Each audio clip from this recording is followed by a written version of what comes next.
त्रिस्तरीय पंचायतर अध्यक्ष पदवी पर आज निर्वाचन होईछि। गंजाम जिला भंजनगर, बेलगुंठा, सोरडा, बुगुड़ा, जगन्नाथ प्रसाद ब्लॉक रे अध्यक्ष पदवी पर निर्वाचन होईछि। एही सबुरे बिजु जनता दल समर्थित अध्यक्ष माने निर्वाचित होइछंती। विशेष भाव में सोरडा ब्लॉक रे 26टी पंचायत रु बीजेडी समर्थित 26 जन विजयी होइथिबा बेले आज अध्यक्ष पदवी पर सोरडा ब्लॉक अध्यक्ष निमंते साईबाणी मलिक निर्द्वंद्व रे निर्वाचित होइछंती। सेहीपरि भंजनगर ब्लॉक अध्यक्ष भावे नरीसभा नायक, बेलगुंठा ब्लॉक रे प्रशांत नायक, बुगुड़ा ब्लॉक रे के प्रियदर्शनी आचारी, जगन्नाथ प्रसाद रे जयश्री साहू अध्यक्ष भावे निर्वाचित होइछंती।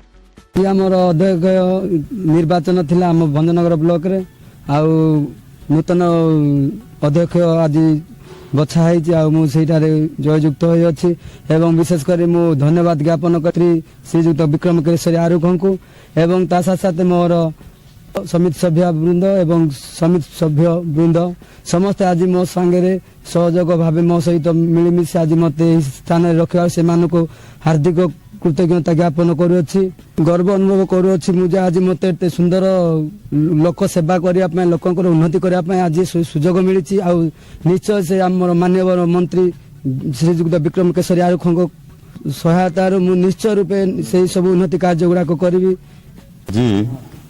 भंजनगर पंचायत समितिर जो अध्यक्ष निर्वाचन रे आमे आम दल माननीय मंत्री श्रीयुक्त विक्रम केशरी आरुख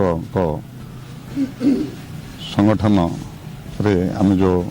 विजु जनता दल आमर नवीन पट्टनायक नेतृत्व ओडिशा रे सरकार चलती से दल को आहुरी मजबूत करने भंजनगर जनसाधारण आमको जो मतदान देइछंती तार फल आम भंजनगर पंचायत समिति को आज दखल कलु एवं आम दलर पंचायत समितिर अध्यक्ष निर्वाचित जो निर्वाचन थिला आम विपुल संख्यार विजयी होइछु एवं विकास जो रथ चली आहुरी त्वरान्वित करने आज पुनर्बार सुजोग देइछंती भंजनगर जनसाधारण